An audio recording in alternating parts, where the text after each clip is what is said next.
کائنات کی ہر شے اللہ کے حکم سے وجود میں آئی، اور میرا اور آپ کا وجود میں آنا اس بات کی دلیل ہے کہ انسان چاہے زندگی میں اپنے آپ کو کتنا ہی متکبر جان لے، کتنا ہی علم کی اونچائی پر چلے جائے، لیکن اللہ کے قریب ہمارا وجود ہونا صرف ایک شے کے برابر ہے۔ یہاں تک کہ کائنات میں سب سے بڑا حادثہ جس کے بارے میں قرآن مجید میں اللہ نے ارشاد فرمایا، بسم اللہ الرحمن الرحیم، اذا زلزلت الارض زلزالها، کہ جب زمین ہلا دی جائے گی، جھنجھوڑ دی جائے گی، یہ سب سے عظیم حادثہ ہے کائنات کے اندر۔ اس کا قائم ہونا بھی اللہ کے قریب بس ایک شے ہے۔ ابھی ترانہ گاتے ہوئے محترم موصوف نے جو ہمارے سامنے بات رکھی کہ وہ اللہ عز و جل جو کچھ چاہے بس کن کے ذریعے کہتا ہے، کن فیکون، وجود میں آ جائے۔ زمین اور آسمان، کائنات کی ہر شے جس کا علم مجھ کو اور آپ کو ہے، جس کا علم مجھ کو اور آپ کو نہیں ہے۔ کئی تخلیق اللہ کی ایسی ہے جو میرے اور آپ کے علم میں نہیں ہے، بس جب تک وہاں کیمرہ نہیں جاتا وہ چیزیں ہمارے علم میں نہیں آتی، یا کوئی ایسا علم والا آدمی جس کو اس بات کا علم دیا گیا وہ ہم تک نہیں پہنچا، علم نہیں ہوتا۔ کئی چیزیں ایسی نہ جانے آج زندگی کے 40 سال یا 50 سال یا 60 سال کسی کے دیکھ لیے گزر گئے، لیکن شاید آج آپ نے فون کے اسکرین پر دیکھا ہوگا یہ چیز بھی دنیا میں وجود میں آتی ہے۔ یہ اللہ عز و جل کی تخلیق ہے۔ ساری کائنات کا وجود حکم الہی سے، اور ہر شے کو اللہ نے جس طرح وجود دیا ہر شے کا وجود بھی ختم کر دیے گا۔ اور جس ذات نے ہر شے کو وجود دیا اس نے اپنے بارے میں قرآن مجید میں واضح طور پر ارشاد فرما، لا الہ الا ہو، کوئی معبود برحق نہیں، ہر قسم کی عبادت کا لائق صرف اسی کے لیے لائق ہے۔ لا الہ، کوئی الہ نہیں، سجدوں کے لائق، رکوع کے لائق، قربانی کے لائق، نذر و نیاز کے لائق، منت کے لائق، روزے کے لائق، قربانی کے لائق، دعا کے لائق، دعائیں قبول کرنے کی امید جس سے لگائی جاتی ہے اس سے لائق، توکل کے لائق۔ لا الہ، یہ ساری عبادت صرف الہ سے ہوتی ہے، کوئی نہیں۔ لا الہ الا ہو کل شیء، وہ الہ جو معبود برحق ہے، ساری کائنات بس اس کے قریب ایک شے ہے۔ کل شیء حالک، ہر شے جس کو اس نے وجود دیا ہے وہی اپنے حکم سے ہر شے کا وجود ختم کرنے والا ہے۔ الا وجہ،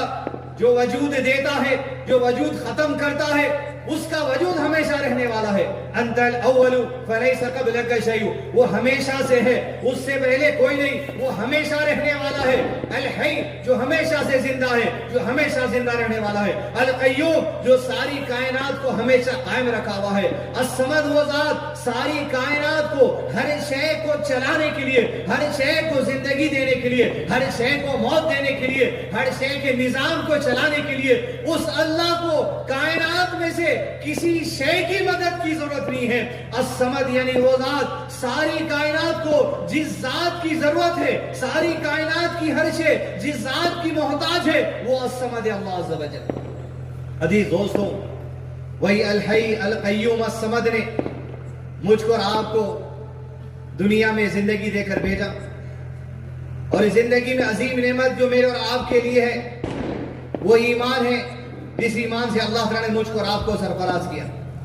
دنیا میں کئی لوگ ایسے بھی ہیں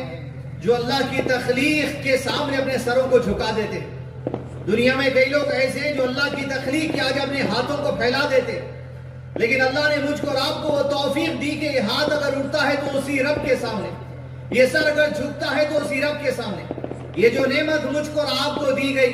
اس کا احساس اگر میں اور آپ کر لیں تبھی جا کے ہمارے لیے یہ کامیابی کا سبب بن سکتا ہے، دنیا کے اندر بھی اور آخرت میں بھی۔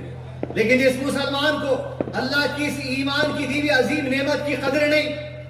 اور جو قدر ختم کر لے، اس نے در حقیقت میں رب کی قدر نہیں کی۔ وما قدر اللہ کا قدری، تم نے رب کی قدر جیسی کرنی چاہیے تھے ویسی نہیں کی۔ ارے ایمان کی ایسی عظیم نعمت، مسلمان ماں کے پیٹ سے پیدا کرنا، مسلمان گھرانے میں پیدا ہونا، کہ تمہارے وجود سے پہلے اس دنیا کے اندر قرآن مجید موجود ہے، تمہارے وجود سے پہلے اس دنیا کے اندر نبی صلی اللہ علیہ وسلم کی زندگی موجود ہے، تمہارے وجود سے پہلے اس دنیا کے اندر قرآن اور اللہ کے نبی صلی اللہ علیہ وسلم کی زندگی سمجھ کر عمل کرنے والے لوگوں کی زندگی، صحابہ کرام کی زندگی موجود ہے۔ تمہارے وجود سے پہلے اس دنیا کے اندر فرقۃ الناجیہ، ایسا فرقہ جو نجات پانے والا ہے، ان کے عمل کو اللہ نے محفوظ کر دیا۔ تمہارے وجود سے پہلے دنیا میں اللہ نے قرآن کی صحیح سمجھ کو، حدیث کی صحیح سمجھ کو موجود کر دیا۔ تمہارا وجود ختم ہو جائے گا، تمہاری نسلیں آ جائیں گی، تمہاری نسلوں کا وجود ختم ہو جائے گا، لیکن اللہ کا یہ جو دین ہے ہمیں ہمیشہ سلامت رہے گا، اور اللہ تعالیٰ اس دنیا میں آنے والی ہر شخصیت کے لیے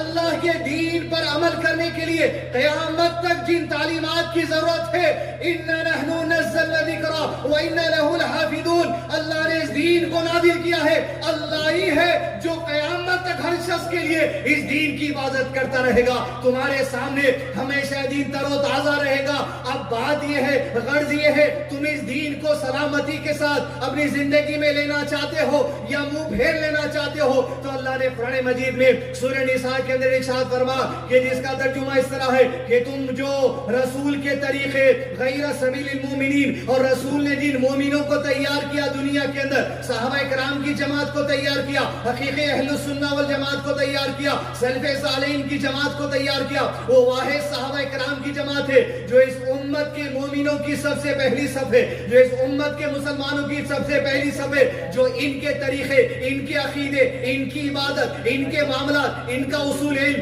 ان کا قرآن کی تفسیر، ان کی حدیث کی تفسیر، ان کا منہج، ان کا طریقہ، ان کے علم کو چھوڑ کر غیر سبیل المومنین کسی ایسے آدمی سے دین سیکھ لیتے ہیں، کسی ایسے آدمی کے طریقے کو دین سمجھ کے عمل کر لیتے ہیں جو دین نہیں ہوتا، تو پھر اللہ تعالیٰ تمہیں اسی طرف موڑ دینا چاہتا ہے جس طرف تم چلنے کو پسند کرتے ہو، اور وہ جس طرف تم چلو گے وہ تمہاری گمراہی ہوگی، وہ گمراہی تمہیں ہدایت دے گی، وہ سات مسیرہ یہ جہنم میں لے جانے والی ہے، اور جہنم ہمیشہ رہنے کی جگہ ہے۔ عزیز دوستو، گمراہی کا اندازہ انسان کو پتہ نہیں چلتا جب وہ حق کا انکار کر دیتا ہے۔ اللہ کی کتاب کی بات اور اللہ کے نبی صلی اللہ علیہ وسلم کی بات، اور اس پر مومنین جو امت کی سب سے پہلی سب کے لوگ ہیں صحابہ کرام کی بات، ان کی بات کو جو سخت نفرت کرتا ہے یا ٹھکرا دیتا ہے، چہرہ پھیر لیتا ہے، اللہ تعالیٰ ایسی گمراہی مسلط کر دیتا ہے کہ ان کی گمراہی انہیں ہدایت نظر آ جاتی ہے۔ کئی لوگوں کو ہم نے دیکھا ہے اپنی آنکھوں سے، آج بھی آپ دیکھتے ہوں گے، جو ہر سال محرم کے مہینے میں سینہ پیٹیں گے۔ عزیز دوستو، یہ ان کی گمراہی میں ہدایت نظر آ رہی، نسلیں ختم ہوتی چلی جا رہی،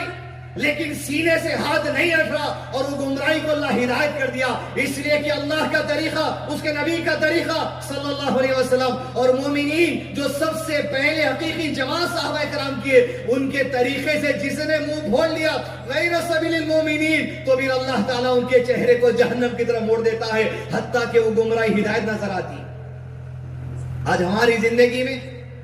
ہماری بھی کئی گمراہیاں ہیں، عقیدے میں گمراہی، عبادت میں گمراہی، معاملات میں گمراہی۔ آج کئی گمراہیاں ہماری ہم کو سچ دکھائی دے رہی، حق دکھائی دے رہی، ہدایت دکھائی دے رہی۔ اس گمراہی کو پہچاننے کی ضرورت ہے، اور اس گمراہی کو جو ہماری ہدایت ہم سمجھ بیٹھے، اصول علم کے معاملے میں، عقیدے کے معاملے میں، عبادتوں کے معاملات میں، معاملات کے اندر، گھریلو زندگی کے اندر، کاروباری معاملات میں، تجارتی معاملات میں، سود کو نہیں سمجھنے میں، تجارت کے طریقوں کو نہیں سمجھنے میں، یہ ہماری گمراہی آج جو ہدایت دکھ رہی، یہ جہنم کی طرف لے جانے والی ہے۔ اسی لیے میرے اور آپ کے لیے ضروری ہے ہماری گمراہیوں کو سمجھے، کئی غلط فہمی کا شکار ہو کر انہی گمراہیوں کو اور ہدایت اور صحیح راستہ سمجھتے چلے جائیں گے، یہ راستہ گمراہی والا ہے، یہ راستہ جہنم میں لے جانے والا ہے۔ لیکن کیسے گمراہی کو گمراہی سمجھیں گے اور کیسے ہدایت کا راستہ پائیں گے، اس کے لیے بنیادی چیز ضرورت ہے